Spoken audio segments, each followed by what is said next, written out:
Merci aux organisateurs de m'avoir permis d'être là aujourd'hui. Alors mon propos va... Alors bon, déjà, je tiens à m'excuser un peu auprès d'Anne parce que c'est quelque chose que je reprends. Enfin, c'est une espèce de poursuite de ce que j'avais entamé au séminaire d'Arras l'an dernier. Voilà, donc l'idée, c'est d'essayer de voir comment est-ce que le livre peut constituer un élément de la sérialité télévisuelle à travers l'exemple du feuilleton télé Violetta. Donc, l'objectif de mes travaux de recherche, c'est de proposer une approche de la fiction télévisuelle en tant qu'espace particulier de l'expérience esthétique.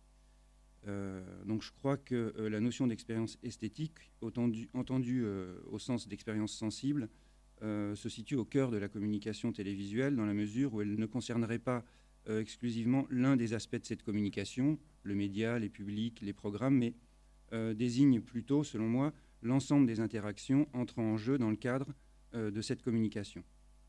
Donc en pensant l'esthétique de la fiction, des fictions plurielles de la télévision, mon objectif c'est de dépasser les approches particulières qui dominent leurs études depuis une dizaine d'années et de les appréhender, ces fictions, de façon globale, en me concentrant sur la relation sensible qui lie ces productions à leur public. L'idée, c'est d'essayer de proposer un cadre au sein duquel pourrait se développer une analyse autonome et relativement complète des productions télévisuelles dans leur ensemble. Donc, le fait de commencer par travailler sur la fiction, c'est censé me permettre après de pouvoir élargir ça à l'ensemble des productions télévisuelles. Donc mon champ d'étude, c'est la télévision et pas la littérature jeunesse. D'ailleurs, je ne sais pas trop ce que c'est que la littérature jeunesse. Bon, j'espère que je ne suis pas à côté de la plaque. Vous me le direz tout à l'heure. Donc je considère la sérialité comme étant au fondement de cette relation sensible aux séries et aux feuilletons de la télévision. Et j'ai tenté de mettre en évidence dans mes travaux que le fait que la sérialité télévisuelle pouvait se situer à deux niveaux distincts. D'une part, au niveau de l'œuvre, au travers du développement sériel et ou feuilletonesque de ce que j'ai appelé une matrice, c'est ce que j'ai nommé la sérialité matricielle, et d'autre part, au niveau du média, au travers du développement d'un certain nombre de paramètres éditoriaux liés aux promesses de la fiction, à son rapport à l'expérience quotidienne et à la programmation. C'est ce que j'ai nommé la sérialité éditoriale. Donc, je vous montre juste ça un tout petit peu pour vous je ne sais pas quoi. Vous faire peur. Pour vous faire peur. En gros, il y aurait deux types de sérialité. Sérialité matricielle, donc ça serait plutôt ce qui est lié directement à l'œuvre avec différentes composantes, donc le récit, l'histoire, les images et les sons, et la sérialité éditoriale qui ne serait pas indépendante, l'une et l'autre ne sont pas indépendantes, mais participent ensemble. Et il me semble que la relation sensible aux fictions de la télévision et aux émissions de la télévision repose sur ces deux formes de sérialité qui sont complémentaires. Donc je ne rentre pas dans le détail, c'est simplement je vous le laisse un tout petit peu, puis après je l'enlève, pour pas que vous vous focalisiez là-dessus, et simplement pour que vous voyez où est-ce que je me situe par rapport à ce que je vais dire, par rapport à ce que je vais dire aujourd'hui. Donc il me semble que la notion de sérialité matricielle pourrait être, pour moi, d'un grand intérêt pour l'analyse des fictions plurielles de la télévision, dans la mesure où la matrice pourrait être considérée comme une sorte de programme esthétique qui permettrait de penser la relation sensible à ces fictions. Et il en va de même de la notion de sérialité éditoriale, dans la mesure où celle-ci permettrait le développement d'une relation sensible basée sur l'expérience ordinaire, induite notamment par le rapprochement entre les temporalités diégétiques, narratives et téléspectatorielles. Donc le propos de cette communication, ça sera de revenir sur cette notion de sérialité éditoriale, et en particulier sur l'un de ses aspects, celui du rapport entre l'expérience sensible de la fiction plurielle, de la télévision, et expérience quotidienne, afin de montrer à travers l'exemple du feuilleton Violetta, donc, en quoi le livre peut être considéré comme un paramètre susceptible de contribuer au développement de la sérialité. Donc, j'ai tenté de montrer que la relation esthétique aux fictions plurielles de la télévision, telle que je l'ai définie, s'inscrit dans notre expérience quotidienne, l'activité téléspectatorielle faisant partie de nos activités quotidiennes, comme l'ont par exemple montré Stéphane Calbeau ou Jean Mottet. Elle repose essentiellement sur une esthétique de la vie ordinaire. Si Jean-Pierre Eskenazi considère que la fiction constitue, je cite, un instrument dont nous disposons afin de mieux comprendre notre univers, je considérerais pour ma part la fiction plurielle comme un instrument nous permettant de mieux comprendre la vie en nous procurant de façon imaginaire des émotions réelles. Et si vérité fictionnelle il y a, donc l'idée de vérité fictionnelle, c'est une idée que développe Jean-Pierre Eskenazi. Donc si vérité fictionnelle il y a, celle-ci ne serait pas, je cite de nouveau Jean-Pierre Eskenazi, une proposition suscitée par un récit fictionnel qui constitue pour le destinataire de ce récit une paraphrase de sa propre existence. Il me semble plutôt que cette vérité reposerait davantage sur une exacerbation ou sur une amplification de l'expérience sensible de l'existence que sur une description ou une explication de celle-ci. Ainsi, il s'agirait pour moi plutôt d'une hyperbole que d'une paraphrase. On pourrait même aller plus loin en affirmant que la vérité de la fiction plurielle de la télévision pourrait surgir d'une forme de mise en scène de la vie ordinaire que Barbara Formis nomme, à la suite du philosophe politique Alain Badiou, l'imprésentation. Donc je cite rapidement ce qu'elle entend par imprésentation. Formis dit la chose suivante: contre le primat de la mise en forme du geste, il faut établir le principe de mise en scène qui lui est propre. Ce principe, pour qu'il puisse défendre le régime d'indiscernabilité, doit se constituer sur un double mouvement d'effectuation et d'effacement. La mise en scène est effective précisément parce que transparente. Elle établit une indiscernabilité entre la pratique d'un geste ordinaire et celle d'un geste artistique. Je propose de nommer cette procédure de mise en scène imprésentation. La procédure d'imprésentation est intimement liée aux qualités mineures des gestes ordinaires, la multiplicité, la tendance à l'effacement et à la disparition. Donc ça, c'est la citation de Formis dans sa définition de ce qu'elle appelle l'imprésentation. Donc, comme elle le précise également, l'imprésentation n'implique pas obligatoirement la disparition de la représentation elle-même, mais uniquement sa suspension. La personnification visant à produire un effet spontané de naturel à la suite d'un travail préalable de mise en scène.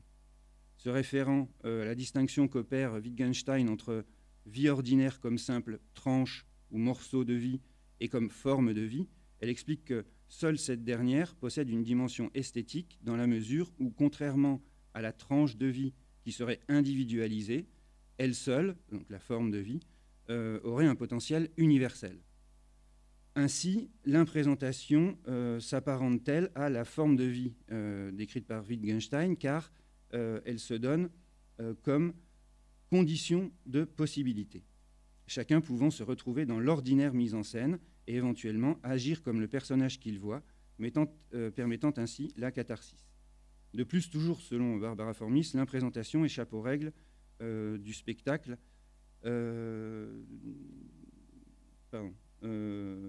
Échappe aux règles du spectacle. Elle décrit au lieu de représenter, elle cite au lieu d'incarner, elle rend imperceptible au lieu de montrer, elle démultiplie au lieu d'unifier, tout en étant scénique, voire théâtrale, elle n'est pas spectaculaire. Et donc ça, c'est ce qu'on verra à travers l'extrait de Violetta que je vais diffuser tout à l'heure. Ainsi, serions-nous fondés à penser que les fictions plurielles de la télévision relèvent moins du registre de la paraphrase ou de la métaphore, et donc de la représentation, que de celui de l'imprésentation, qui ne sort pas le geste de son contexte ordinaire, ne cherche pas à lui attribuer un sens insolite, et ne veut pas le soumettre à l'exceptionnalité. Plus neutre que la métaphore, l'imprésentation n'incite pas à abandonner le cours ordinaire de la vie. Au contraire, elle cherche à rester le plus près possible du sens originaire de la chose qu'elle imprésente. Je vais un peu plus loin. En étudiant un épisode de la série New York District, Jean-Pierre Eskenazi explique que sa vérité, donc j'en viens à la vérité de la fiction, réside dans sa capacité à induire, je cite, « une réflexion autour de notre monde contemporain, base réelle à la lumière des événements saillants, et donc inventés, narrés par l'épisode ». Pour Jean-Pierre Eskenazi, cette réflexion reposerait donc sur ce que moi j'ai nommé les figures contextuelles de l'épisode. Or, dans la mesure où ces fictions font partie, dans la mesure où ces figures font partie des variables matricielles de la forme sérielle, on pourrait supposer que la réflexion qu'elles induiraient chez le téléspectateur ne pourrait être que conjoncturelle, c'est-à-dire liée à un épisode particulier et non à l'ensemble de l'œuvre sérielle à laquelle elle appartient. Il est possible, et seulement possible, que le récit suscite une telle réflexion chez certains, et seulement certains destinataires, les fans, enfin différents groupes. Il me semble en revanche que tous les téléspectateurs réguliers de la série pourront, au contact de l'imprésentation de la vie ordinaire des personnages, au contact de l'imprésentation de la vie ordinaire des personnages, des émotions réelles, pas forcément les mêmes ni avec la même intensité, qu'ils rattacheront à leur propre expérience. C'est au niveau de cette réalité sensible, et donc esthétique, que se situerait selon moi la vérité de la fiction plurielle. La force communicationnelle des feuilletons et des séries de la télévision ne résiderait pas dans leur capacité à expliquer le monde, même s'ils peuvent parfois le faire pour certains, mais dans leur pouvoir à nous permettre d'expérimenter ou de revivre de façon imaginaire les émotions ordinaires de la vie. Et on verra ça aussi à travers en quoi notamment le livre peut permettre aux petites filles cela. Le livre associé à la série. Ce n'est d'ailleurs pas un hasard si la plupart des fictions plurielles actuelles appartiennent au genre policier, médical ou à la comédie dramatique. C'est le cas de Violetta, la comédie dramatique, qu'elle met en scène un nombre important de personnages principaux récurrents, le héros multiple de Sarah Sépulcre, et qu'elles associent la forme sérielle et la forme feuilletonesque. Cela leur permet en effet d'ouvrir un maximum de possibles émotionnels liés à la mort, au deuil, à la maladie, à l'amour, aux relations sociales, au vieillissement, à l'écoulement inexorable du temps, aux répétitions et aux imprévus du quotidien, etc. En s'inspirant de la réflexion initiée par Henri Lefebvre, Maurice Blanchot affirmait que le quotidien, c'est ce qu'il y a de plus difficile à découvrir, mettant ainsi en évidence ce qui sera le trait commun de la plupart des travaux sur une pensée du quotidien qui se développeront dans son sillage, à savoir l'idée d'une indétermination.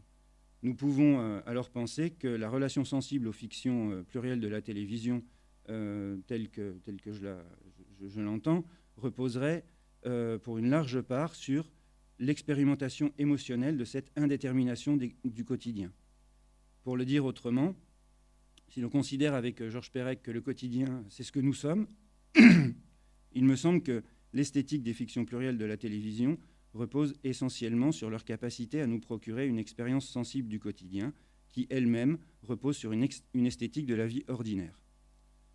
Celle-ci, alors je reprends encore Barbara Formis, celle-ci, je cite, ne considère pas la subjectivité comme une manière de juger une expérience esthétique par sa différence avec une autre, ordinaire et supposée non esthétique, mais au contraire, comme une manière de vivre et de ressentir l'analogie profonde entre ces deux types d'expériences. Donc c'est un peu, dans mon idée, c'est un peu ce que permettrait la fiction télé. À travers la notion d'ouverture empruntée à Umberto Eco que j'ai mise en évidence dans mes travaux, les œuvres fictionnelles plurielles de la télévision constitueraient donc le lieu idéal du développement d'une relation sensible reposant sur une esthétique de la vie ordinaire, dans la mesure où cette possible infinitude du texte permet le surgissement d'événements extraordinaires dans le flux de l'ordinaire diégétique imprésenté. Ainsi, si l'on suit François Jost lorsqu'il explique, en se référant à la théorie du cybernéticien Wiener, que les médias développent une conception de l'information qui les conduit inévitablement, je cite, à ne parler de ce qui est le moins probable, l'événement, et à passer sous silence le répétitif, le prévisible, le quotidien. dont la signification est à ce point connue d'avance qu'il semble ne rien y avoir à en dire, en fait, il semble que ce soit la fiction télévisuelle qui se charge de ça, et les reality shows. De son côté, David Marie nous rappelle que la phénoménologie s'est longtemps penchée sur la question de l'expérience esthétique et de son rapport à l'expérience quotidienne, en précisant que pour Heidegger, l'expérience esthétique est une expérience quotidienne dont l'œuvre d'art vient progressivement modifier non le processus, mais la portée. Elle dépasse le cadre de la simple vérification des anticipations. Elle nous permet de voir ce que nous n'avons pas vu. En d'autres termes, si la préparation, disposition, anticipation de l'expérience esthétique est la même que celle de l'expérience quotidienne, elle diffère de cette dernière au moment de sa réalisation. L'interruption des anticipations libère l'extaticité de l'œuvre et dévoile sa puissance de révélation ontologique. Je cite de nouveau David Marie. Pour Merleau-Ponty, l'expérience esthétique prolonge l'expérience quotidienne en révélant ce qui semble indiscernable dans cette dernière, en nous donnant à percevoir ce qu'au quotidien nous ne percevons pas, mais qui nous permet de percevoir quelque chose. Donc, du coup, il me semble aussi que c'est ce que fait, et on le verra juste après pour les petites filles, c'est ce que fait la fiction télévisuelle, certaines fictions télé. Donc pour David Marie, l'œuvre susciterait en nous un effet esthétique, car elle activerait notre capacité à percevoir l'inattendu, le ressentir nous permettant de formuler une succession d'attentes et de faire à son sujet une série d'hypothèses. Bon, on peut penser donc que dans le cadre du feuilleton, la question de la durée et plus largement celle de la temporalité jouerait un rôle primordial dans la relation sensible aux fictions et donc dans la perception esthétique de la fiction télévisuelle. C'est ce qu'ont montré très tôt, il y a plus de 20 ans, deux chercheurs, à la fois Michel Kokoreff et Jean Mottet, qui ont expliqué ce rapport qui pouvait exister, étroit, entre le temps raconté et le temps vécu, et cette espèce de conjonction entre le raconté et le temps vécu permettrait de renforcer cette relation sensible à la fiction. Donc, Kokoreff, par exemple, observait que le temps sériel peut apparaître comme, je cite, une simulation du temps linéaire en mettant en évidence l'infinité du texte, c'est-à-dire le caractère virtuellement infini d'une série de variations possibles qu'il considérait comme étant au fondement de ce qu'il appelait déjà une esthétique de la sérialité. Donc c'était dans un numéro de la revue Quaderni. Le temps sériel, précise Kokoreff, conjure la durée et avec elle l'idée de mort en donnant l'impression que ça ne s'arrête jamais. Il s'imprègne du rythme de la quotidienneté tout en façonnant les représentations. De son côté, prenant le soap-opéra comme objet d'étude, Jean Mottet constatait qu'à la télévision, le temps se plie avec réticence aux lois de la narration fictive pour se fondre dans un temps social, un temps de la vie et du monde. Donc, le Violetta, c'est un soap-opéra. Et donc, cette dimension-là, elle va être présente, on va le voir juste après. Ainsi, pourrait-on penser qu'en généralisant la coïncidence entre temps du récit et temps raconté, la fiction plurielle de la télévision généraliserait également ces expériences limites dont parle Ricoeur. Selon Mottet, la télévision s'inscrit dans la tradition immémoriale du récit tout en la modifiant, notamment par son rapport tout à fait original au temps. Le soap-opéra réduirait l'ordre narratif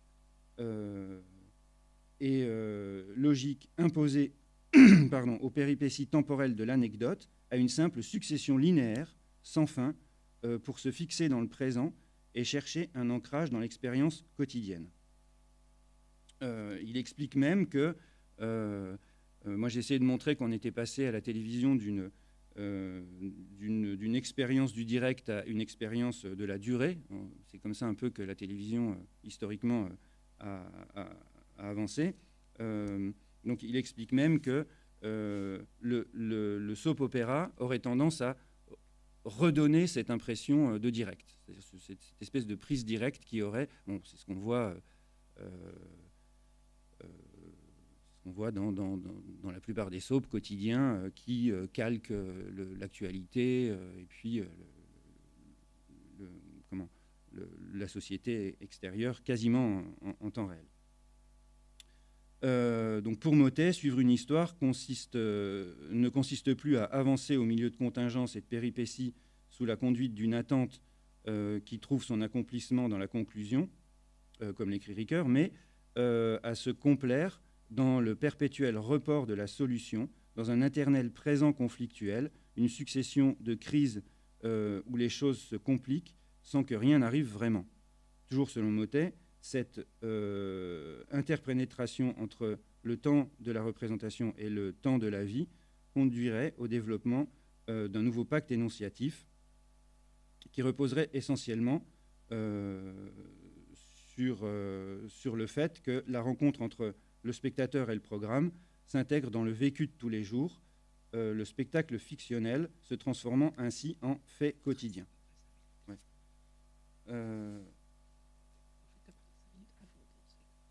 Ah merde. Ah oui, ok. Bon, je passe tout de suite.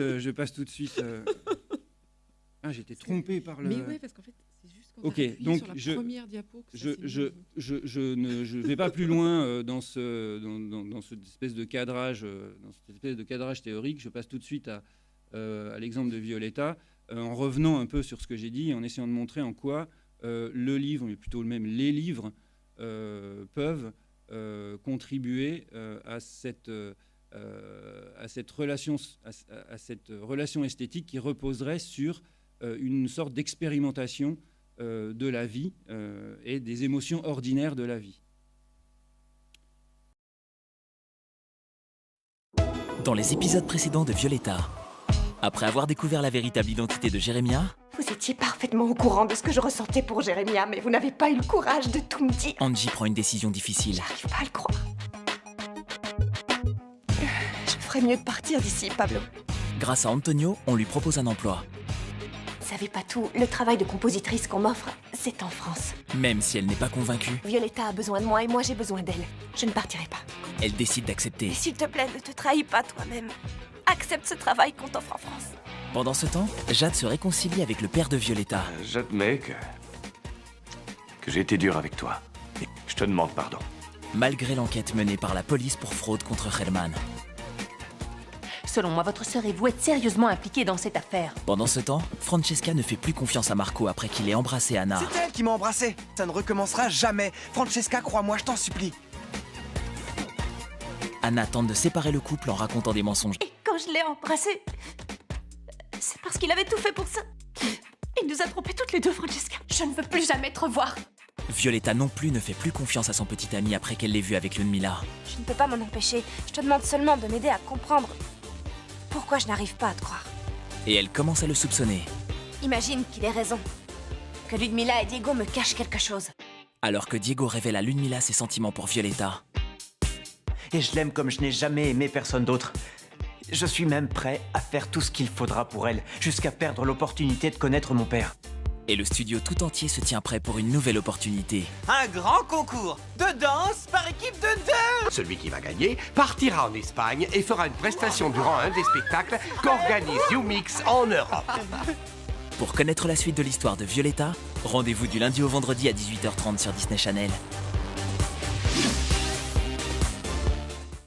Voilà. Donc, bon, alors, comme vous voyez, non, alors, là, pour le coup, c'est assez intéressant avec Violetta. Ma réflexion, ce que je vais dire là maintenant, je l'ai basé sur une espèce d'approche d'étude empirique de réception, c'est-à-dire je me suis basé sur une sorte d'observation participante avec ma fille et de réunion avec ses copines. C'est-à-dire j'ai réuni ses copines pour discuter avec elles de Violetta et de leur perception de Violetta. Par rapport à ce que j'ai dit précédemment, ce qui est intéressant, c'est quand Formis explique que l'imprésentation n'implique pas l'absence de la mise en scène et même peut-être même joue sur la théâtralisation, là c'est exactement ce qu'on voit, c'est-à-dire que c'est absolument pas réaliste. Violetta, c'est pas réaliste. Et les petites filles, quand on discute avec elles, alors moi je parle de petites filles qui avaient 9-10 ans, donc c'est le public auquel Violetta s'adresse. Donc les petites filles, elles comprennent bien que c'est pas réaliste, elles savent très bien que c'est pas réaliste, et elles ne font pas l'amalgame avec le personnage. Elles savent que le personnage de Violetta est incarné par Martina Stossel, qu'elle a une existence indépendamment. Donc on est assez loin de ce que Dominique Pasquier mettait en évidence à propos d'Hélène et les garçons, c'est-à-dire que dans le courrier aux chaînes de télé pour Hélène et les garçons, les adolescentes de l'époque s'adressaient à Hélène pour demander quoi faire avec les garçons, comment s'y prendre, etc. Là, les petites filles, en tout cas que moi j'ai interrogées, avec lesquelles j'ai discuté, font pas du tout l'amalgame. C'est-à-dire elles savent très bien que c'est une fiction, elles savent très bien que ça n'existe pas. En revanche, quand elles discutent entre elles, les questions que soulève Violetta, et notamment à travers la temporalité et les insignifiances finalement de la vie, parce que vous avez bien vu qu'il y a des choses, bon, c'est tiré par les cheveux, etc. Mais là, c'est le résumé des épisodes de la semaine précédente. C'est que les faits, ça. C'est-à-dire que il faut rappeler que Violetta, c'est des épisodes de 40 minutes par jour. Donc on est sur 40 minutes par jour, tous les jours, du lundi au vendredi. Donc ça fait quand même un nombre conséquent de temps à la fin de la semaine et sur une année complète, quoi. Parce que ça se passe en année complète. Donc là, ce qu'on voit, c'est qu'en une semaine, c'est les seuls faits qu'il y a eu. C'est-à-dire, tout le reste, ça n'est rien. C'est rien. C'est des gestes ordinaires, c'est des choses ordinaires, etc., etc. Et ces choses ordinaires-là, alors évidemment, elles parlent de ce qui est des histoires, les filles entre elles, les petites filles entre elles, elles parlent de ces histoires d'amour, etc. Mais elles parlent aussi beaucoup de ce rien, précisément, de ce qui leur ressemble à elles. Parce qu'elles n'ont pas vraiment d'histoire d'amour, parce que Violetta, elle est censée avoir 14-15 ans. Là, elle en a 16, mais dans la vraie vie. Et donc, du coup, elles anticipent un peu sur ce qui pourrait se passer plus tard.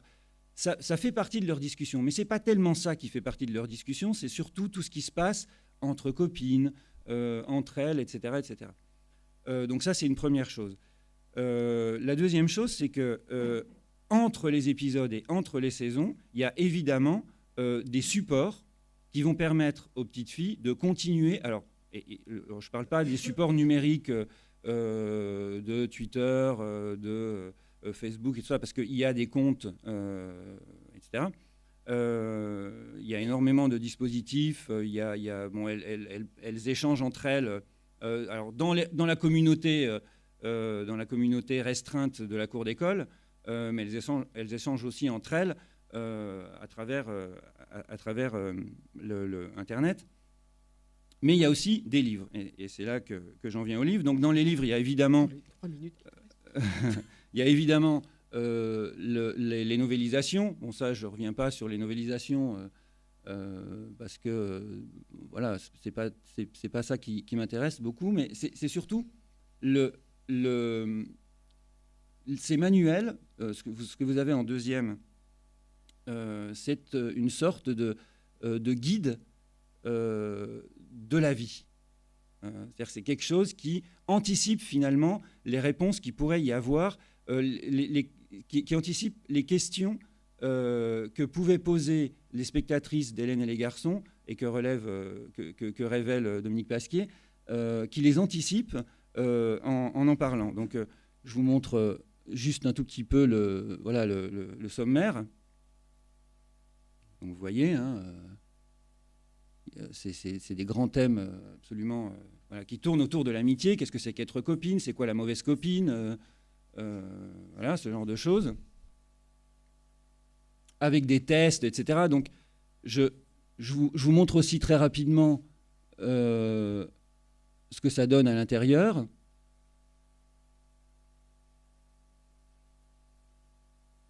Voilà. Non. Donc, je sais pas si c'est lisible, etc. Donc, je vous passe. J'ai pas pris quand même les tests, parce qu'il y a des tests aussi, hein, quelle copine es-tu, etc., que ma fille a fait, parce que j'ai peur que vous me preniez pour un mauvais père. Mais... voilà. Voilà, et donc il y en a plein. Hein. Il y a spécial amour, il y a mes passions, il y a shopping, il y a, il y a tout ce qui tourne autour de l'apprentissage d'une sorte de vie sociale dont les petites filles se servent pour éprouver à travers la fiction ce que moi j'appelle ces émotions imaginaires, c'est-à-dire des émotions réelles qui sont suscitées par les industries de l'imaginaire. On retrouve ça là-dedans, et il y a une espèce de complémentarité qui se joue entre la fiction télé et le support écrit. Alors, est-ce qu'on est dans la littérature de jeunesse? Je ne suis pas certain, mais en tout cas, oui, bon, tant mieux. et donc voilà. Alors ça, c'est une première chose. Une deuxième chose, c'est quelque chose qui... un autre type de livre qui sont des carnets intimes, des journaux intimes de Violetta. Donc il y a eu 2 saisons, il y en a un par saison, et c'est à peu près la même chose, sauf que là pour le coup ça permet d'aller plus loin dans l'introspection du personnage, c'est-à-dire que le personnage va plus loin dans sa propre introspection. Elle dit des choses. Alors, ce qu'il faut préciser aussi, c'est que dans Violetta, il y a énormément de voix intérieures. C'est-à-dire que les personnages, souvent, on entend ce qu'ils pensent, quoi. Et dans ces journaux intimes, on en sait encore plus sur ce qu'ils pensent de la façon d'agir. Alors là, je vous ai choisi un extrait, je ne sais plus bien, parce que je ne vois pas très bien sur l'ordinateur. Bon, là, celui de la rupture est pas mal, je crois. Non, c'est celui-là, voilà. Tout est fini. Voilà, donc ça ressemble plus ou moins à un journal intime, et avec une typographie, vous voyez, des fois, des dessins, ce genre de choses-là. C'est présenté comme un journal intime, et puis c'est quelque chose qui est de la même façon chronologique, etc. Donc là, on n'est plus sur des thèmes, bien qu'on retrouve les thèmes qui sont les thèmes de l'apprentissage de la vie sociale et amoureuse des jeunes filles. On les retrouve là, mais d'une autre façon.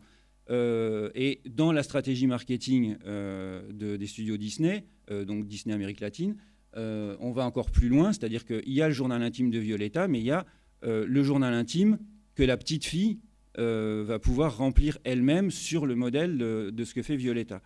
Voilà. Alors pour terminer, je voulais simplement préciser que en fait, Violetta, c'est quelque chose qui est pensé au départ comme mercredi, j'ai entendu un transmédia native, c'est-à-dire que c'est vraiment quelque chose qui a été pensé dès le départ comme un dispositif transmédia. C'est pas une série avec des produits dérivés, c'est tout en même temps. Tout de suite, tout en même temps. Du coup, alors il y a des produits dérivés, hein, parce qu'il y a des parfums, il y a des vêtements, il y a des sacs, il y a un magazine, etc. Il y a effectivement des produits dérivés. En Argentine, il y a un talk show hebdomadaire qui s'appelle le YouMix Show. YouMix, c'est la chaîne de télé fictionnelle qui est présente dans le feuilleton. Donc le YouMix Show, c'est les personnages, pas les acteurs, les personnages qui font un talk show, c'est-à-dire qui commentent l'actualité, des choses comme ça. Bon. Ça, c'est uniquement en Argentine.